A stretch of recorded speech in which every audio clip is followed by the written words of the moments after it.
Amém? Amém, igreja?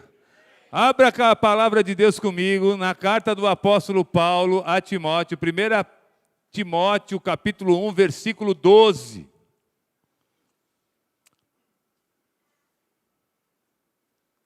A graça de Deus, ela é eficaz para nos salvar, para nos curar, para nos libertar, para transformar as nossas vidas. É por causa da graça de Deus que eu e você estamos aqui hoje. E o apóstolo Paulo, ele escreveu uma carta a um filho na fé dele, chamado Timóteo. Era um jovem, um menino de 22, 23 anos, que começou no ministério, que era pastor de uma igreja, bispo de uma igreja. E o apóstolo Paulo tinha um amor profundo por esse filho. Então, o coração de Paulo era alinhado com o coração de Timóteo e vice-versa. E as cartas que o apóstolo Paulo, o apóstolo Pedro, o apóstolo João escreveram, elas podem ser divididas, vamos dizer assim, em duas categorias: as cartas pastorais e as cartas universais. As cartas pastorais eram orientações pastorais para aqueles que estavam à frente da obra. E as universais eram para toda a igreja. Então, essa carta do apóstolo Paulo é uma carta pastoral para um filho que precisava entender quais eram as bases, os fundamentos para que ele pudesse fazer a obra de Deus e para que ele pudesse viver uma vida e ter uma carreira, vamos dizer assim, um caminho, não uma carreira, vamos dizer assim, profissional, como a gente usa hoje o termo, mas uma carreira, um caminho bem sucedido. Então o apóstolo Paulo, ele escreveu essa carta, e quando ele começou a escrever essa carta, a primeira coisa que ele fez foi dar a Timóteo os fundamentos da fé e do chamado que ele tinha recebido de Deus. E o interessante é que o apóstolo Paulo, ele era muito pessoal quando ele falava com Timóteo. Ele foi muito claro, ele foi muito, vamos dizer assim, verdadeiro, sincero com Timóteo, quando ele começou a escrever essa carta. E quando ele começou a orientar esse moço naquilo que era a obra de Deus. Amém? Eu quero, antes de a gente começar, eu só queria dar esse pano de fundo, mas eu quero orar com você agora. Por isso, feche os teus olhos, curva a tua cabeça. Pai, nós queremos nessa hora orar, Senhor, porque somos completamente dependentes de Ti. Precisamos do Teu Espírito Santo para poder, Senhor, ter em nossos corações a Tua palavra como uma semente e para que essa semente possa encontrar um coração sensível a Ti, um coração que vai dar frutos, Senhor. Nós precisamos que o Teu Espírito Santo faça a obra em nosso coração. Então, que em nome de Jesus, nosso coração seja arado por Ti agora. Que ele seja terra boa, como a Tua palavra diz, para que ele dê fruto a 30, 60, 100 por um. Nós repreendemos toda a força contrária. Declaramos que não tem poder, Senhor, nesse lugar, porque toda a primazia está em Tuas mãos. Tu tens primazia sobre esse lugar, sobre as nossas vidas. E em nome de Jesus, quem vai se manifestar aqui és Tu, Espírito Santo. Por isso, Senhor, acampa Teus anjos aqui, coloca eles aqui para nos auxiliar, nos ministrar nessa hora. E que, Senhor, cada um de nós saia daqui diferente de como entrou. Precisamos de Ti, Senhor. E é em nome de Jesus que nós oramos. Amém e amém. Diz assim a palavra do Senhor: dou graças a Cristo Jesus, nosso Senhor, que me deu forças e me considerou fiel, designando-me para o ministério.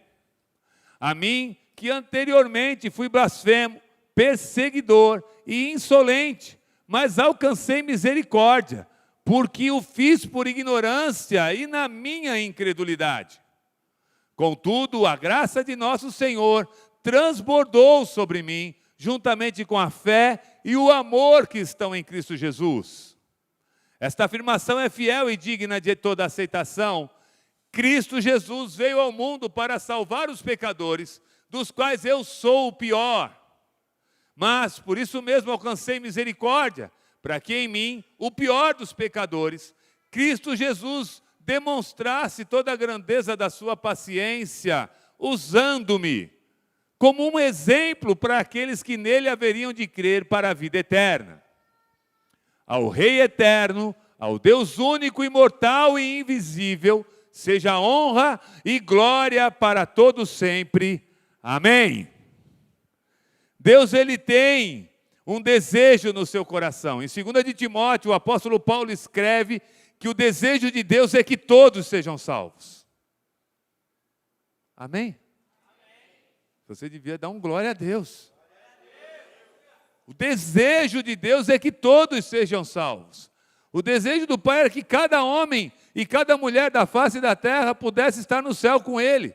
E você é um agraciado, porque você hoje está aqui escutando a palavra. De alguma maneira Jesus te alcançou, de alguma maneira o Pai te concedeu a graça transbordante de você ir até Jesus, de você ser conduzido até o Senhor, como a palavra de Deus fala lá em João 6,44. Jesus olhando para os discípulos e dando um discurso duro, ele disse: ninguém vem a mim, se pelo Pai não lhe for concedido.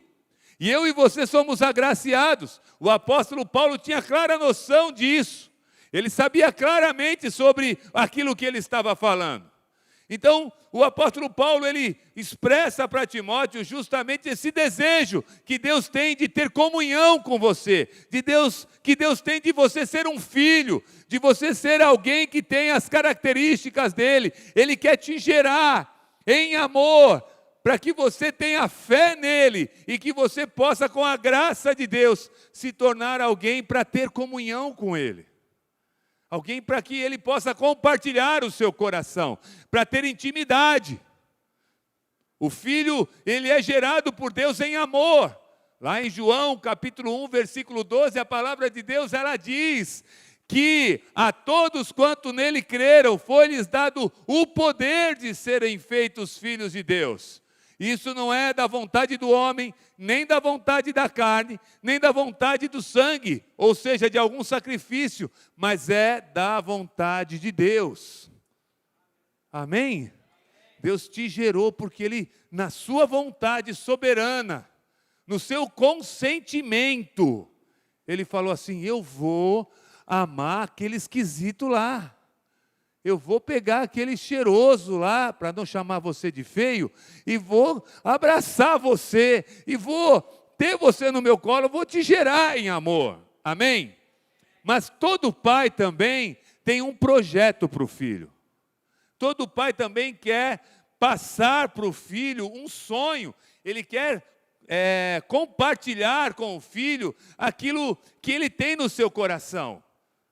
Eu me lembro que quando eu trabalhava aqui no Serene, minha filha mais nova tinha 5, 6 anos de idade, e eu trabalhava na cozinha, eu era um cozinheiro lá, e era terapeuta também de um grupo operativo dentro da laborterapia do Serene. E quando ela de manhã acordava, a primeira coisa que ela fazia era: pai, posso ir lá trabalhar com você? Eu falei: claro, filha. E aí ela chegava lá, e aí eu colocava nela, ela ia de calça, ia de tênis, aí eu colocava um avental, botava uma touca nela com luva, e ela ficava toda bonitinha lá, junto com os internos, escolhendo salada, cortando, tirando, não com faca, mas com aqueles descascadores, descascando batata, limpando a alface, e me ajudando até próximo do almoço. E hoje ela é uma cozinheira. Por quê? Porque ela aprendeu a cozinhar com a gente. Eu gostaria, na verdade não gostaria, mas eu queria que ela aprendesse a cozinhar, e ela aprendeu, ela ficou feliz. E ela hoje, quando faz a comida, que eu estou lá no café dela, ela tem um café hoje, E aí quando eu vou lá, ela olha, eu vou lá almoçar, e aí eu estou almoçando, ela fala: e aí, pai, tá bom? Tá gostoso? Você acha que tem o tempero? E é engraçado, porque aí eu vejo, como ela aprendeu comigo, eu vejo o gosto da minha comida na comida dela. Porque a base do tempero ela usou daquilo que ela aprendeu em casa.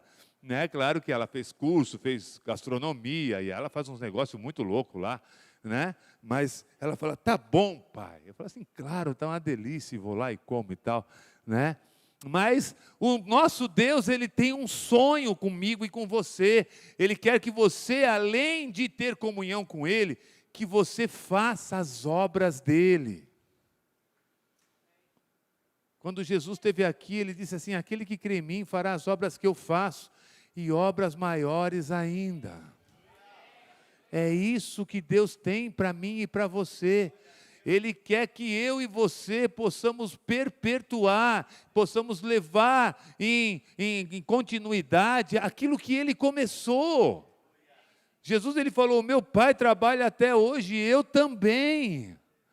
E nós fomos designados por Deus. Nós fomos designados por Deus para, em comunhão com Ele, enxertados na videira verdadeira, darmos frutos. Por isso o apóstolo Paulo, quando ele escreve essa carta a Timóteo, ele começa falando sobre o fundamento da sua vida com Deus e sobre o chamado dele. E por fim ele diz: toda a glória é para Ele. Então, olha só a dimensão de sinceridade e a revelação que o apóstolo Paulo tinha em relação ao seu relacionamento com Deus. Porque se você não tiver revelação, se você não tiver intimidade com Deus, você só vai ter uma coisa, sabe o que é? Religião. E religião, cara, não resolve o problema da tua vida. Religião, na verdade, é uma porcaria. Porque a religião, ela só tem aparência, ela não tem essência, ela não tem fundamento, ela não tem fortaleza. Eu conheço gente que é crente há muitos anos, mas ela é só uma religiosa. Porque não tem fruto, só tem folha. É que nem aquela figueira que estava plantada no meio de uma vinha. Jesus chegou lá para colher o fruto dela, e ela até tinha muita folha, e quando a figueira tem folha, na época da sua folhagem, o fruto já está nela. E Jesus procurou e não achou fruto nenhum, falou: não dá. E hoje em dia, o que a gente vê é isso. É crente que só tem folha, mas não tem fruto. Só tem aparência, mas não tem a essência. Não tem a vida verdadeira, não produz nada. Ele frequenta a igreja, ele vem na igreja, mas ele não entende, ele não consegue viver plenamente com Deus, porque ele não tem intimidade, ele não tem revelação. E você precisa de revelação e intimidade. Repete comigo: revelação e intimidade. A revelação é a parte de Deus na tua vida, a intimidade é a tua contrapartida. Porque Deus te revela para você, e por causa dessa revelação você busca essa intimidade. Senão você vai vir aqui de domingo escutar eu falar, e deu. As transformações na tua vida serão muito poucas. Quanto mais você tiver intimidade com Deus, maiores serão as revelações que Ele vai te dar. Por quê? Porque Ele começa com você, você responde para Ele, e Ele te responde, e você dá uma tréplica, e Ele vai te dar uma réplica, e Ele vai caminhar com você, e você vai de revelação e intimidade a tua vida inteira. Senão, você só vai viver religião. É só aparência. E o apóstolo Paulo sabia muito bem o que era isso. Por isso que a primeira coisa que o apóstolo Paulo quer mostrar para Timóteo é que Jesus Cristo veio para os pecadores. Ele não veio para os bons. Ele não veio para os sãos. Ele veio para os pecadores. E ele era grato pela salvação dele. O apóstolo Paulo era extremamente grato por poder ter sido alcançado por Deus. Ele tinha um sentimento e uma gratidão, um sentimento de amor e de gratidão constantes a Deus, porque um dia, numa estrada ao meio-dia, Deus o colocou em terra e se revelou para ele como o Senhor. Ele fala isso para Timóteo lá na primeira carta, como a gente viu no versículo 13 e versículo 15. 1 Timóteo 1, 13 e 15. A mim, que anteriormente fui blasfemo, perseguidor e insolente, mas alcancei misericórdia, porque o fiz por ignorância e na minha incredulidade. Verso 15. Esta afirmação é fiel e digna de toda aceitação. Cristo Jesus veio ao mundo para salvar os pecadores, dos quais eu sou o pior. Amém? Eu sou o pior. Sabe o que acontece com o religioso? Ele só olha o rabo dos outros. O religioso, ele não olha que ele é pecador, ele começa a achar que ele é bom. Ele começa a achar que ele é acima da média. Ele fala assim, eu não sou como esse pecador aí. Eu dou meu dízimo, eu dou minha oferta. Eu alcancei sucesso. Eu sou um cara diferente. Eu sou um cara que já fiz teologia. Já fiz o curso de líderes 1, o curso de líderes 2, o curso da intercessão, o curso da assistência social. Eu conheço a Bíblia de cabo a rabo, de Genésio a Policarpo. Eu sei tudo. Eu não sou que nem os outros. Eu sou bom, eu não tenho falha, eu não tenho defeito.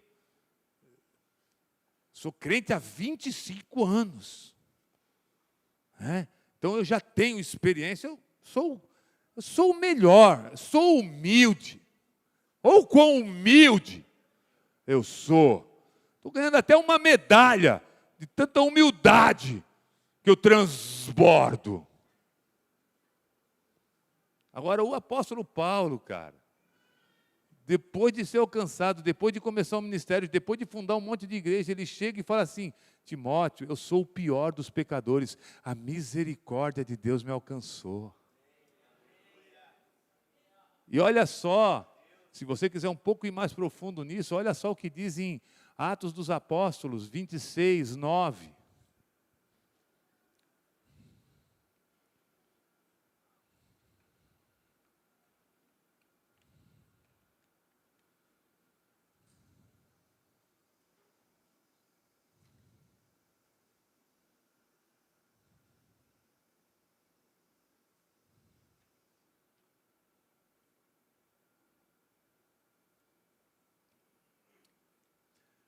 Atos dos Apóstolos 26, 9, o apóstolo Paulo estava se defendendo diante do rei Agripa, quando ele já estava quase prestes a ser levado para Roma.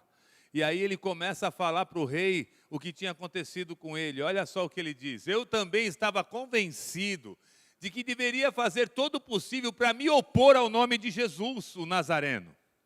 E foi exatamente isso que fiz em Jerusalém. Com a autorização dos chefes, dos sacerdotes, lancei muitos santos na prisão. E quando eles eram condenados à morte, eu dava o meu voto contra eles. Muitas vezes ia de uma sinagoga para outra a fim de castigá-los. E tentava forçá-los a blasfemar. Em minha fúria contra eles, cheguei a ir às cidades estrangeiras para persegui-los. Numa dessas viagens, eu estava indo para Damasco, e com autorização e permissão dos chefes dos sacerdotes, por volta do meio-dia, ó rei, estando eu a caminho, vi uma luz do céu, mais resplandecente que o sol, brilhando ao meu redor e ao redor dos que iam comigo. Todos caímos por terra, então ouvi uma voz que me dizia em aramaico, Saulo, Saulo, por que você está me perseguindo? Resistir ao aguilhão só lhe trará dor. Então perguntei, quem és tu, Senhor? Respondeu o Senhor, sou Jesus, a quem você está perseguindo. Agora levante-se, fique de pé, e eu lhe apareci para constituí-lo servo e testemunha do que você viu a meu respeito e do que lhe mostrarei. Amém? O apóstolo Paulo, ele sabia quem ele era. Ele sabia que ele era um perseguidor da igreja, um blasfemo, um homicida. Por isso ele se diz, eu sou o pior dos pecadores, Timóteo.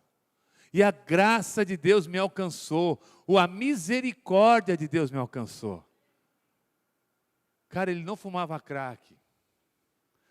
Ele não era um publicano nem uma prostituta, o apóstolo Paulo. Ele era um fariseu, um religioso, alguém que foi criado aos pés de Gamaliel, alguém que conhecia a Torá como ninguém. Ele era a bola da vez, ele seria aquele que iria ser colocado no ápice, nos pontos principais da religião judaica. Mas ele, quando foi alcançado pela revelação de Jesus Cristo, disse: eu sou um pecador. Quem sabe você tem na tua cabeça que quem é um pecador é quem usa crack. Quem é um pecador é alguém que é uma prostituta, que é um adúltero, que é um ladrão, um corrupto. Mas todos nós somos pecadores. E quanto maior for a revelação de Jesus na tua vida, mais você vai se sentir um pecador. E mais você vai ser grato pela tua salvação. Por isso que Jesus falou: aquele que mais é perdoado, esse mais ama. Lembra de um texto em que Jesus chega na casa de Simão, se eu não me engano, o curtidor, e ele começa lá, ele chega, e aí o Simão dá um almoço para ele, e vem uma mulher pecadora, e se deita aos pés de Jesus, e ela começa a chorar, e beijar os pés de Jesus, e enxugar os pés de Jesus com o cabelo, e beijava os pés de Jesus, e enxugava com o cabelo, e aí o Simão olhou, ele era fariseu, junto com os seus amigos fariseus, os seus amigos religiosos, os seus amigos que não tinham pecado, ele olhava e dizia assim: ah, se fosse profeta, saberia que era uma mulher pecadora. E aí Jesus olha para ele. Jesus, eu sou amarradão em Jesus. Jesus olha para ele, ele fala assim: pois é, Simão, cheguei aqui na tua casa, e o Talmud, ele não fala o Talmud, mas ele diz assim: eu cheguei aqui na tua casa, e tu não me deu nem uma bacia d'água para lavar os pés. Tu não ungiu a minha cabeça com óleo e nem me desse um beijo. Porque pelo Talmud era a obrigação de alguém que recebia alguém em casa, na hospitalidade, colocar alguém para lavar os pés daquele que chegava, ungir a cabeça desse cara com óleo e beijar ele. É o ósculo santo. Simão não fez nada disso. Nem aquele homem, Simão, botou Jesus no lugar. Ele era um mestre, era um rabino, ele era um profeta. Jesus teve que arrumar um lugar lá para sentar, ele não fez nada disso. E aí Jesus olha para ele e falou: pois é, essa mulher, desde quando chegou, cara, não para de me chorar nos pés, de beijar os meus pés e enxugar com os seus cabelos. Sabe por quê? Porque muitos são os pecados que lhe foram perdoados, por isso ela muito ama. Sabe quando é que a gente vê que alguém ama Jesus? Pela gratidão que ele tem e por quanto aquela pessoa está aos pés de Jesus e o serve. O quanto ela reconhece a sua condição de pecadora. Porque senão ela só vem aqui na igreja, aqui em qualquer outra igreja, e ela senta, ela bota uma roupa bacana ou um terno, aqui no nosso caso é diferente, bota uma camisa de botão, de uma grife e tal. Senta aqui e fica aqui com um ar de alteridade. Ar de austeridade. Eu sou um bom crente, dou meu dízimo, né? Cumpro as minhas obrigações, venho no culto todo domingo.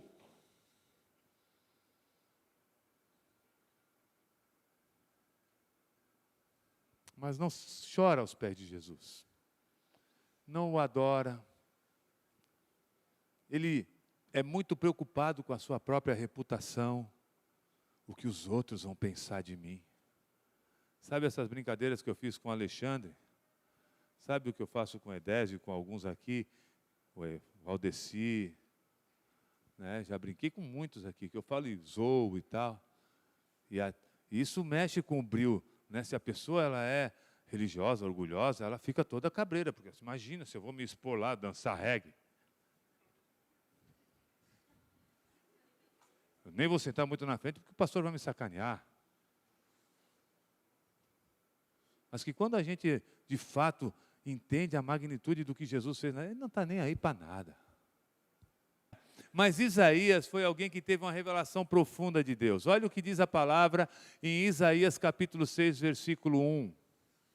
No ano em que o rei Uzias morreu, eu vi o Senhor assentado num trono alto e exaltado, e a aba de sua veste enchia o templo.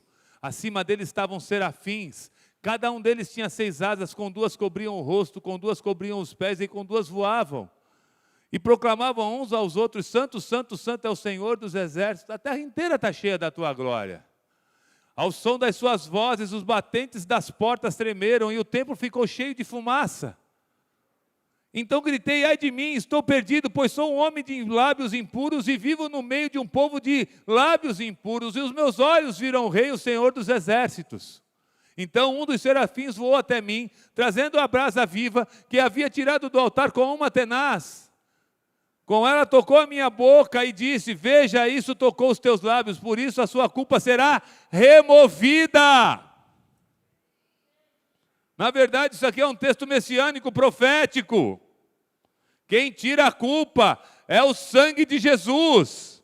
Essa brasa viva tirada do altar, pega com a tenaz, era a própria pessoa de Jesus que tirava e removia a culpa de Isaías. E o seu pecado será perdoado. Continua. Então ouviu a voz do céu conclamando: quem enviarei? Quem irá por nós? E eu respondi: envia-me a mim. Você acha que a revelação de Isaías da sua culpa, do seu pecado, da seriedade daquele momento, fez ele pensar assim: eu vou morrer? Porque ele sabia que não estava diante de qualquer pessoa, ele sabia que era muito sério aquilo que ele estava vindo. A mesma coisa o apóstolo Paulo, ele falou: quem és tu, Senhor? Ele falou: eu sou Jesus a quem tu está perseguindo. Essa revelação, ela é muito séria, porque sempre depois de uma revelação dessa, existe uma conclamação. Não é por acaso que Jesus te chama, não é por acaso que Jesus, Ele te alcança em primeiro lugar para ter comunhão com você, mas além de ter essa comunhão, Ele tem um projeto para a tua vida, um plano para você. E conforme for a revelação, maior será a intimidade, porque você sabe que você era um pecador, perdido, e que você morre na presença de Deus, porque na presença de Deus não dá para chegar de qualquer jeito. Por isso Ele tem que remover a tua culpa, por isso que a religião não dá conta de pagar os pecados, é Jesus quem paga os pecados, Ele tira a nossa culpa para que nós possamos ser aceitos por Deus. Isso a religião não dá, irmão, porque a religião é a tentativa do homem alcançar a Deus, mas a revelação é a tentativa, na verdade é a ação de Deus alcançar o homem, e sempre ela vem acompanhada de uma conclamação. Isaías capítulo 6, ele diz: quem enviarei? Volta lá para Atos 26, né? Depois no versículo 15, se eu não me engano, Atos 26, 15. Quem é tu, Senhor? Respondeu o Senhor: sou Jesus a quem estás perseguindo. Agora levanta-se e fica de pé, eu lhe apareci para constituí-lo servo e testemunha do que você viu a meu respeito e do que lhe mostrarei. Não mudou nenhum princípio do Velho para o Novo Testamento. Agora, você sabe o que Deus uma vez pediu para Isaías? Olha em Isaías capítulo 20, verso 1 a 3. Isaías capítulo 20, verso 1 a 3. Isso não está aí também, tá? No ano em que o general enviado por Sargom, rei da Síria, atacou Asdod e a conquistou, nessa mesma ocasião, o Senhor falou por meio de Isaías, filho de Amós, e disse: tire o pano do corpo e as sandálias dos pés. Ele obedeceu e passou a andar nu e descalço. Disse então o Senhor: assim como o meu servo Isaías andou nu e descalço durante 3 anos como sinal e advertência contra o Egito e contra a Etiópia, assim também o rei da Síria, para a vergonha do Egito, levará nus e descalços os prisioneiros egípcios e os exilados etíopes, jovens e velhos, com as nádegas descobertas. Quando Deus, na verdade, chamou Isaías e disse: a quem enviarei? Ele disse: eis-me aqui, envia-me a mim. Ele estava dizendo assim: Senhor, o que tu mandar, eu faço. Para onde tu mandar, eu vou. A gente canta isso, né? onde tu mandar, eu vou. Mas olha o que Deus chega para ele no momento da vida de Isaías e fala: Isaías, a partir de agora você vai andar 3 anos pelado e descalço na cidade de Jerusalém. Você entendeu?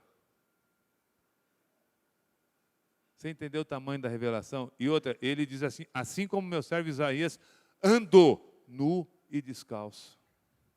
Cara, ele era profeta.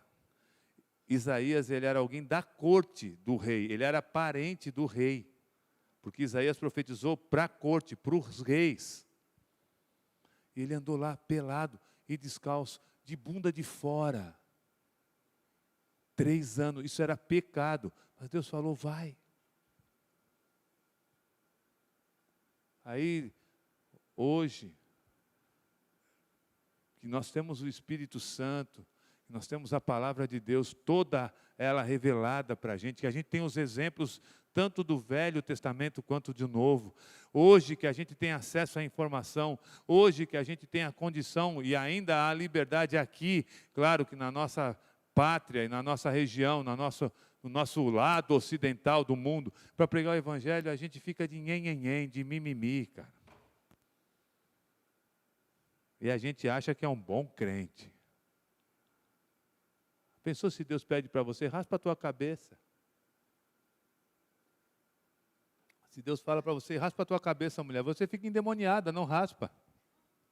Porque o teu cabelo, imagina se eu vou raspar minha cabeça, quem que Deus vai pedir um negócio desse? Tá, então por que Deus pediu para Isaías ficar pelado?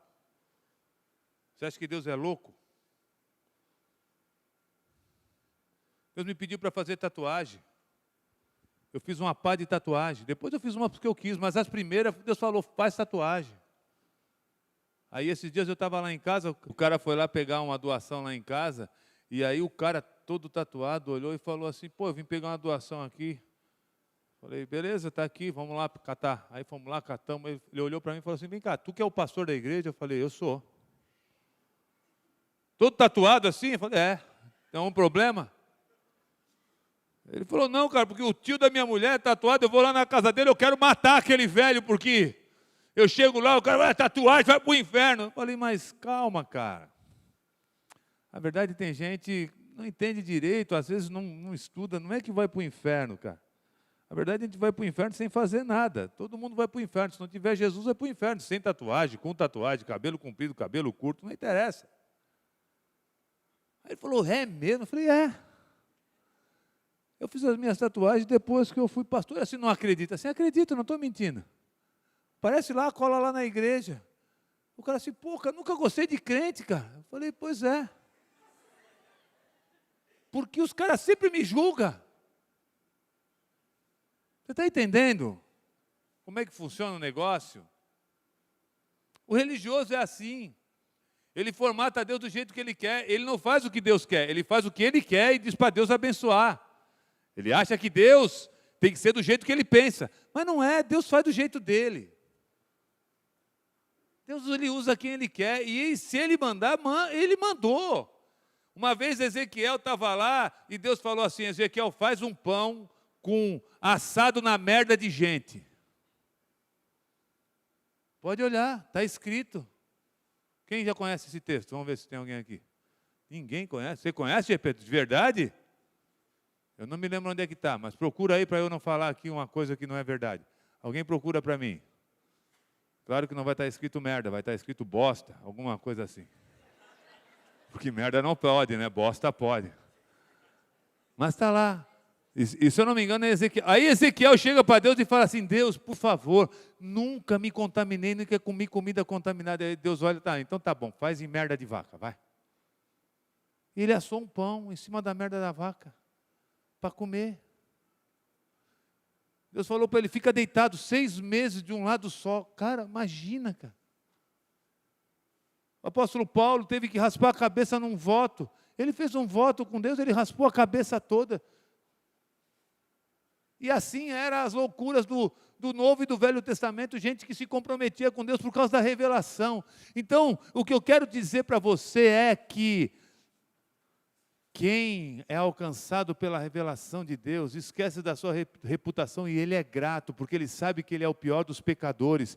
E agora o seu pecado foi perdoado, foi removido para que ele pudesse e possa se apresentar diante de Deus. Acharam? Aleluia. Coma o pão como você comeria um bolo de cevada, áceo à vista do povo, usando fezes humanas como combustível. Você acha que Deus é louco? Ele não é. Mas existe um propósito para cada coisa que Deus faz. E você tem que entender isso. Porque se você não entender isso, você vai ser um religioso. E aí, daqui a pouco, você não consegue mais viver a vontade de Deus e fazer a vontade de Deus. Por quê? Porque você colocou um limite. Você enquadrou Deus dentro de um limite seu. E não dá, cara. Deus é Deus. Ele é soberano. Ele é o rei e a gente é o servo. Ele manda, a gente obedece. Não há negociação. Não dá para argumentar. Amém? A segunda coisa que o apóstolo Paulo quis mostrar para Timóteo é que ele tinha responsabilidade com o chamado dele. Capítulo 12 e 16. Aliás, versículo 12 e 16 de 1 Timóteo capítulo 1. Dou graças a Jesus Cristo, ou a Cristo Jesus, nosso Senhor, que me deu forças e me considerou fiel, designando-me para o ministério. Versículo 16. Mas por isso mesmo alcancei misericórdia. Por quê? Porque a base é a misericórdia. Para que em mim, o pior dos pecadores, ele repete que ele é o pior dos pecadores. Cristo Jesus demonstrasse toda a grandeza da sua paciência, usando-me como exemplo para aqueles que nele haveriam de crer para a vida eterna. Sabe por que você tem a história que você tem? Sabe por que você tem a vida que você tem? Porque Deus quer usar a tua história como exemplo. Só que o religioso não. Ele quer tapar o pecado dele. O religioso, ele não quer mostrar o pecado. Ele não quer mostrar as suas falhas. Ele quer ser alguém que é notório, que seja notório, alguém que seja admirado. Ele bota uma capa de religiosidade.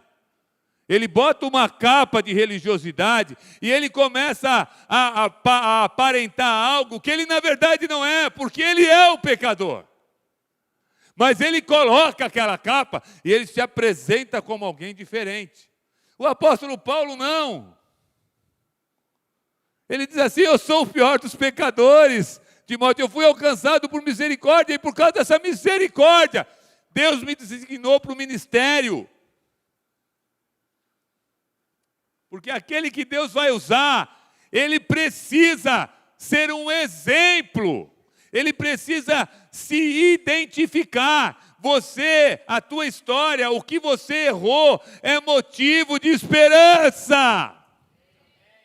Se você não entender isso, cara, você vai ser só um vomitador do evangelho. Porque o que você vai falar não vai fazer diferença nenhuma. Muitas coisas que eu conto aqui, eu não me orgulho de contar, muito pelo contrário. Mas eu não me envergonho, sabe por quê? Porque eu sei que lá naquelas horas, naqueles momentos, que eu estava fazendo aquelas barbaridades, naqueles erros todos, Deus estava cuidando de mim, me preparando para aquilo que eu estou vivendo hoje. E aqueles meus erros hoje servem para você, para que você olhe e fale assim: puxa, se Deus fez na vida dele, vai fazer na minha vida também. Então eu não tenho nenhuma dificuldade de falar quem eu era. Que eu era um maconheiro, que eu era um mentiroso, que eu era um safado, que eu era um adúltero, que eu era mexer. Não tenho nenhum problema. Porque eu sei que isso é um exemplo para aqueles que hão de crer na vida eterna. E você precisa entender isso. Olha o que o apóstolo Paulo fala, continuando aquele discurso que ele estava fazendo lá para o rei Agripa, em Atos capítulo 26, versículo 17. Volta lá, rei.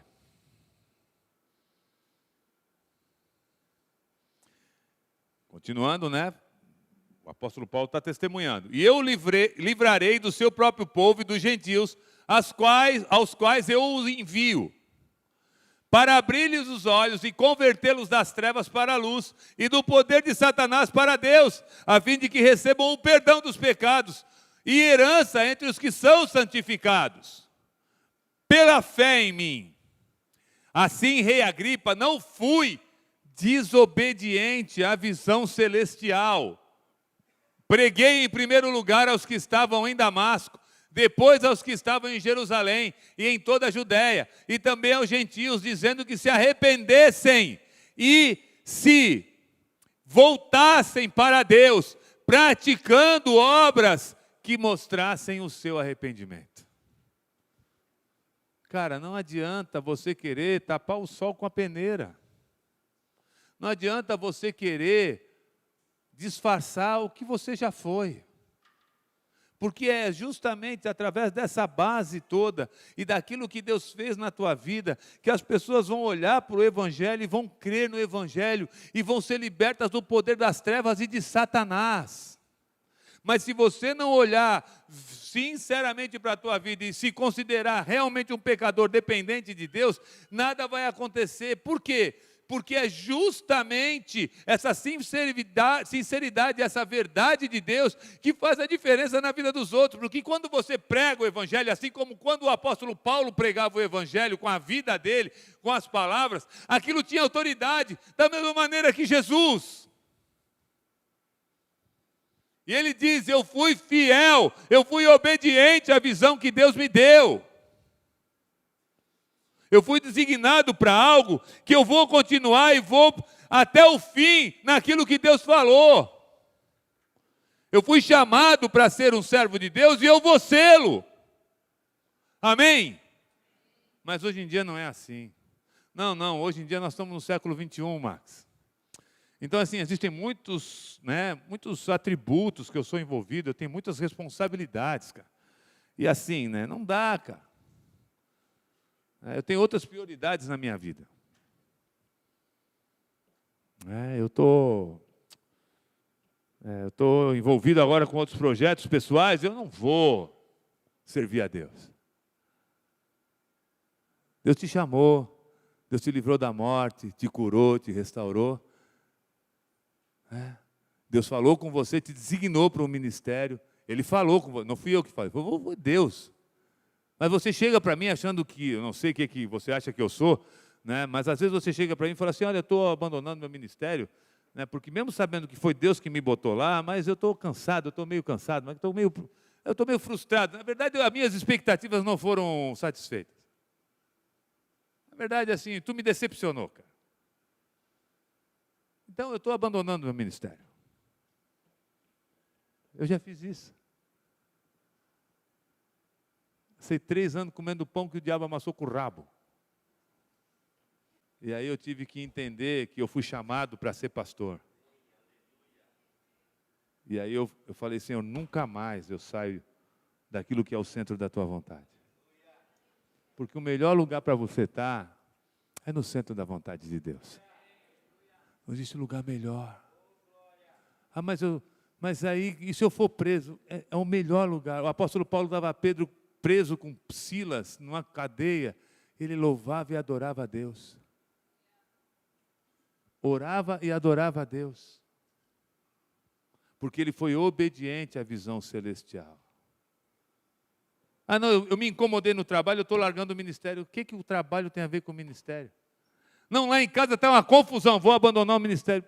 Mas não é melhor tu resolver o problema da tua casa do que tu abandonar o ministério? O que uma coisa vai ajudar na outra? Não, é porque me ocupa tempo.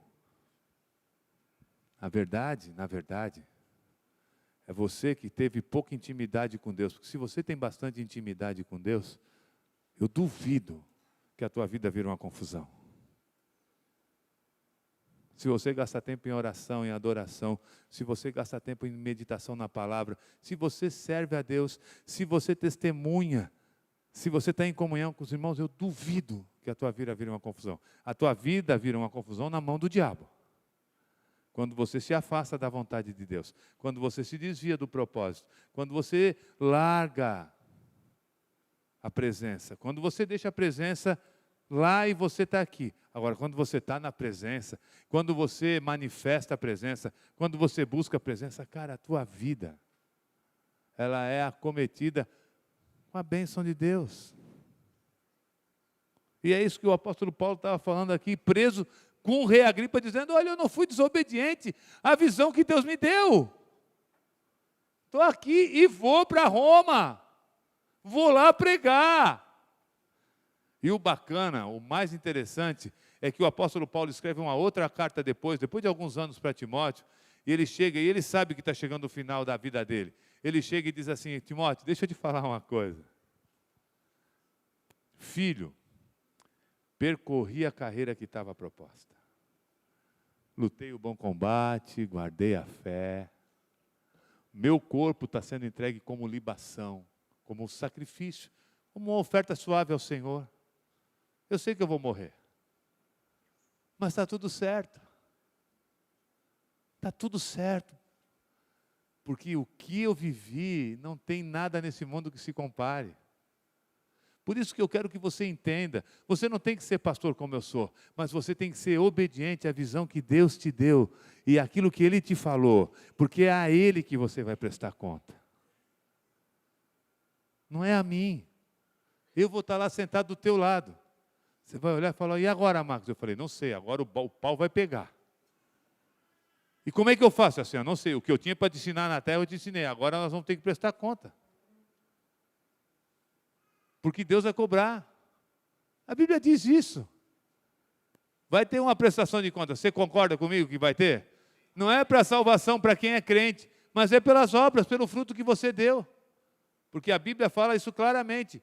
Para a salvação, ninguém é julgado pelas obras naqueles que creem, porque quem crê não passará por juízo, mas tem a vida eterna. João capítulo 5, versículo 24. Coloca aí, filha. João capítulo 5, versículo 24. Ah, eu vou ser julgado para ser salvo? Não, se você crê em Jesus Cristo, você é salvo. E salvo para? Para quando? Pelo menos está escrito, foi Jesus que falou. Se você tiver alguma dúvida, fala com ele. Vai, Regina, empurra esse computador. Oh, aleluia. Olha só, quem fala isso é Jesus. Ele diz assim, eu lhes asseguro. Por isso que eu estou seguro, porque é Ele que está falando. Eu lhes asseguro, quem ouve a minha palavra e crê naquele que me enviou, tem a vida eterna e não será condenado, mas já passou da morte para... mas o fulano, o pastor Beltrano disse que não. Então você fica com o que ele falou, eu fico com o que Jesus falou. Amém? Mas então no que nós vamos ser julgados? Lá em 1 Coríntios capítulo 3, versículo 10 diz, bota aí, Rê. Tá. Conforme a graça que que me foi concedida, eu como sábio construtor, lacei o alicerce, e outro está construindo sobre ele. Contudo, veja cada um como constrói. Porque ninguém pode colocar outro alicerce além do que já está posto, que é Jesus Cristo. Se alguém constrói sobre esse alicerce usando ouro, prata, pedras preciosas, madeira, feno ou palha, sua obra será mostrada, porque o dia trará a luz, pois será revelada pelo fogo, que provará a qualidade da obra de cada um. Se o que alguém construir permanecer, esse receberá como recompensa.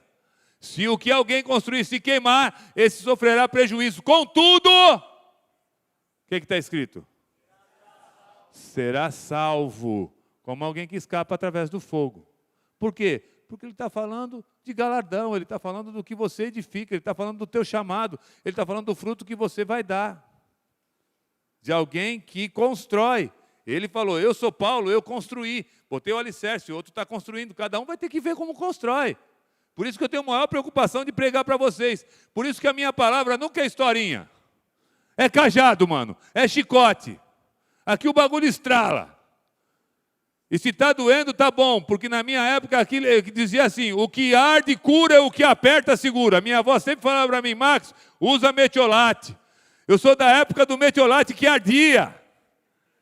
A gente cortava, ralava o joelho, já sabia que a dor viria, a recompensa viria. A mãe já vinha com metiolate, você já corria, não mãe, metiolate não, bota mercúrio. Não, é metiolate. Meti o metiolate, assopra, assopra.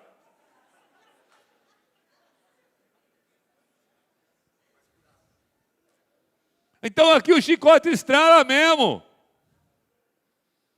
Não dá para ficar aqui contando história para você. Eu quero formar você um servo de Deus. Eu quero que você tenha a segurança da vida eterna. Eu quero que você glorifique a Deus em tudo.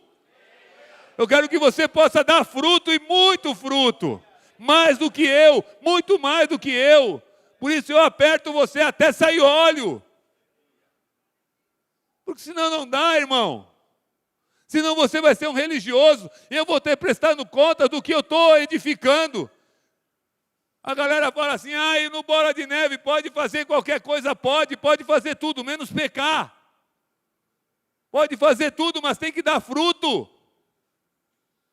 Deus nos chamou, Ele nos designou para darmos fruto. Não dá para ser crente sem dar fruto, não dá para ser cristão sem dar fruto, senão você só vai ser religioso. Diz assim, religioso não. Fala para você mesmo, religioso eu não quero. Só se você quiser, aí a culpa não é minha. A responsabilidade não é minha. Dou oportunidade para todo mundo fazer a obra.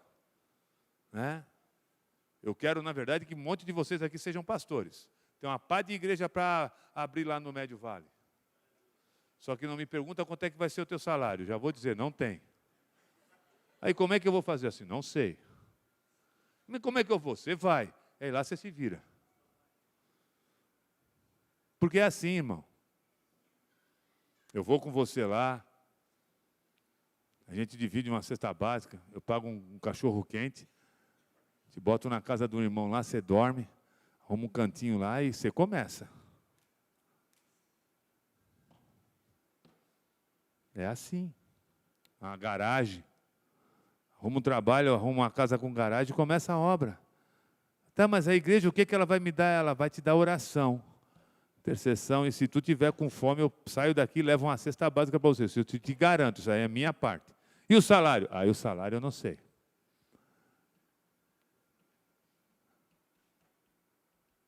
Vamos?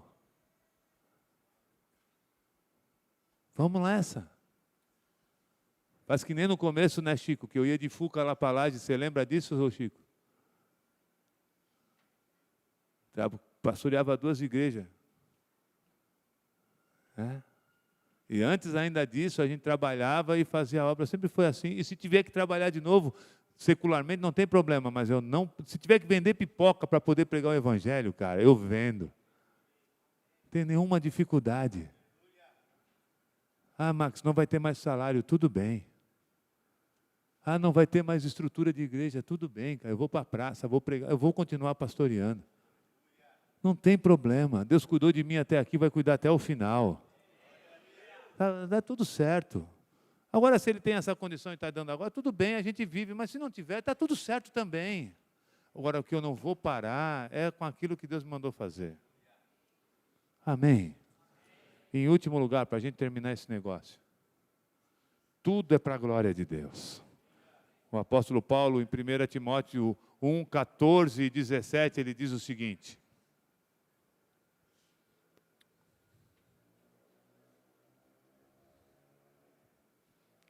1 Timóteo 1, 14 e 17.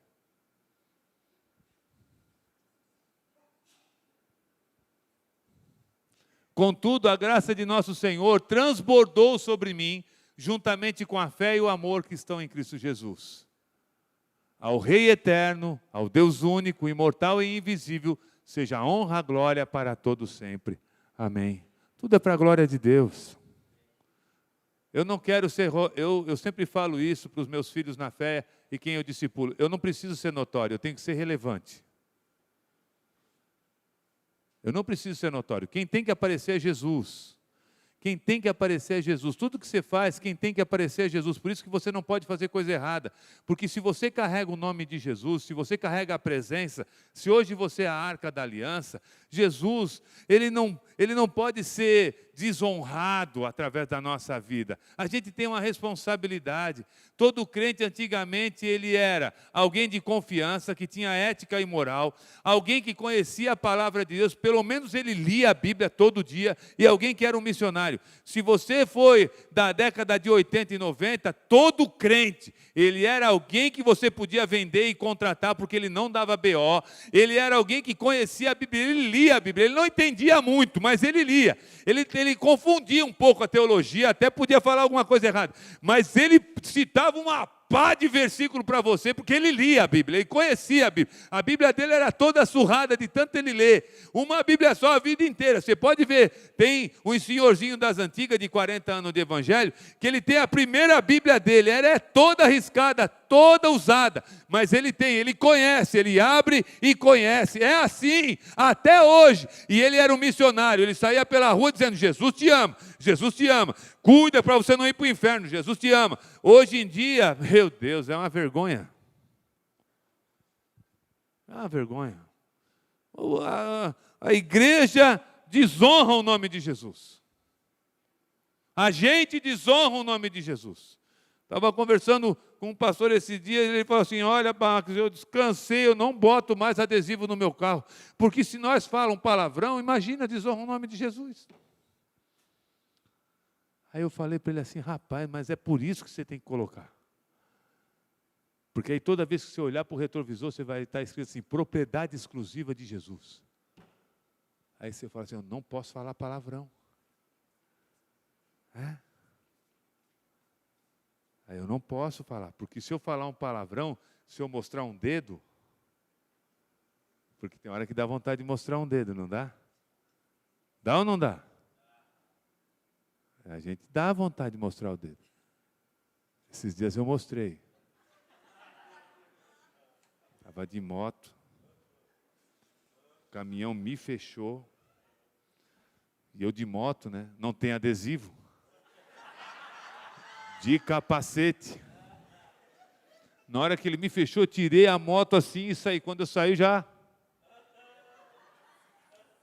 Aí eu falei, meu Deus, o que eu estou fazendo? Aí eu comecei a orar dentro do capacete, já senti aquele calor, aquele fogo. Falei assim, misericórdia. Tive que pedir perdão. Aí eu não levanto mais o dedo. Mas eu levantei. Mas a verdade é que ninguém de nós é perfeito. Só que a gente sabe que tudo que a gente faz é para a glória de Deus e a gente tem que tomar cuidado. Porque quando as pessoas me olham, elas me olham e dizem assim, esse aqui não é o pastor do Bola de Neve. Então eu tenho o maior cuidado como eu me comporto. Eu tenho o maior cuidado com as minhas contas. Eu tenho o maior cuidado com o meu trato do dia a dia. Eu tenho o maior cuidado com o que eu falo. Eu tenho cuidado, por quê? Porque eu estou glorificando a Deus em tudo. Eu tenho que honrar o nome de Jesus. Quando a gente diz toda honra, toda glória, todo louvor seja dado a Ele, a gente faz isso não só aqui na igreja, mas principalmente na rua, de verdade, nas nossas situações do dia a dia, no futebol, no surf, no Gil, em todo lugar. Amém. Então o apóstolo Paulo estava dizendo para aquele filho que ele amava, dizendo, olha filho, eu sou um pecador, mas a misericórdia me alcançou, eu sou grato a Deus. Eu não mereço, eu não merecia, mas Ele me designou, Ele me chamou, Ele me considerou pela sua misericórdia fiel para o ministério. E hoje eu sou grato, e eu não sou desobediente à visão celestial, por isso eu falo daquilo que o Senhor me mandou falar. Eu faço aquilo que Ele me mandou fazer para a glória e honra dEle. Esse ano é um ano que Deus nos deu uma palavra que seria um ano de colheita. E no dia da virada eu preguei aqui, eu disse, o ano não vai ser novo se você não tiver uma nova vida. Porque se você não tiver uma vida nova, o ano vai ser a mesma coisa que foi o ano passado e todos os anos da tua vida. Porque uma virada de calendário não muda nada. Na verdade, se você não deixar as coisas velhas para trás, se você não andar segundo aquilo que você já alcançou, e se a tua esperança não for Jesus, cara, não vai acontecer nada de novo.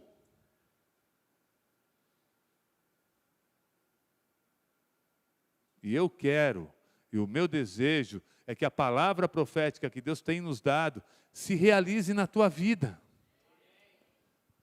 Mas para isso você precisa passar por uma transformação. Você precisa fazer uma análise do que você tem vivido até aqui, para que as coisas velhas deixem de ser aquilo que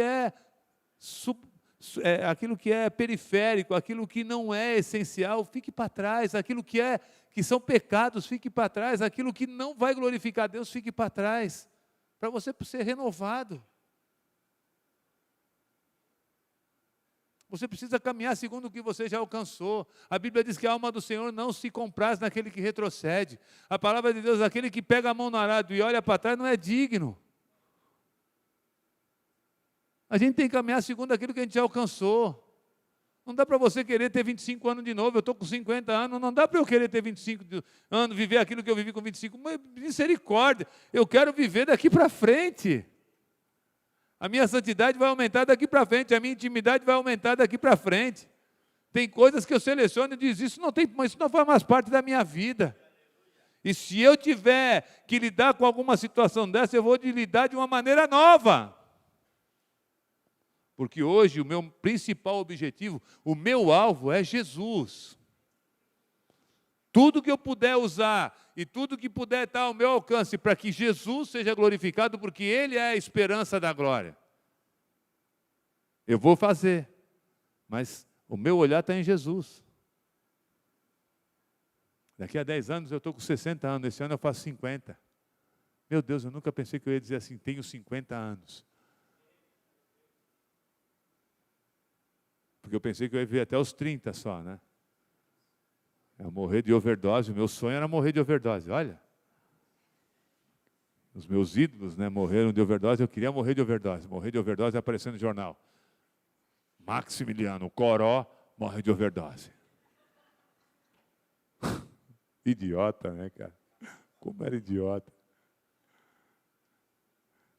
Hoje não. E hoje eu vou fazer 50 anos esse ano. Eu estou muito feliz, porque nos últimos 25 anos da minha vida eu tenho glorificado Jesus. Mas eu quero glorificar ainda mais dos 50 aos 60. Então eu tenho 10 anos aí para glorificar Jesus. Estou orando para que esses próximos 10 anos sejam os melhores anos da minha vida. Amém? Deixa eu orar por você. Fecha os teus olhos, curva a tua cabeça.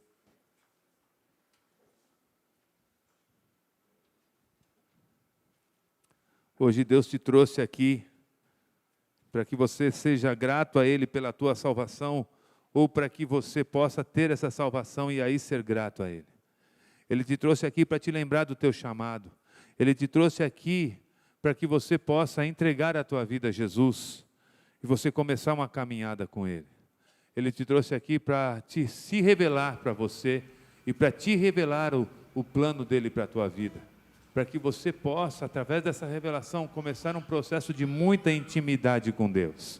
E através dessa intimidade, através das revelações que Ele ainda irá fazer na tua vida, você possa glorificar a Ele em tudo. Por isso, se você está aqui nessa noite, olha para dentro de você.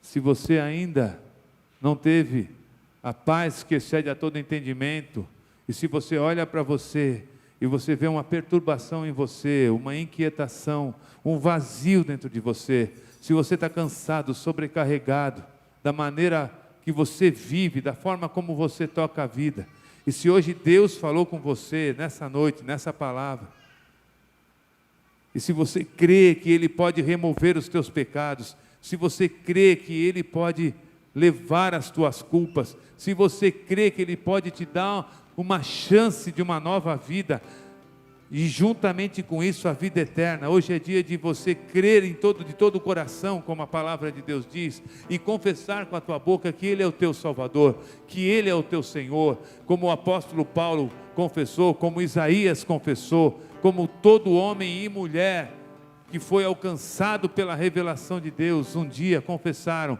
Jesus, meu Deus, Tu és o meu Salvador, Tu és o meu Senhor. Me perdoa, Senhor, porque eu sou o pior dos pecadores. Quem sabe você nunca fumou crack, quem sabe você nunca se prostituiu, quem sabe você não fez nada do que eu fiz e graças a Deus por isso.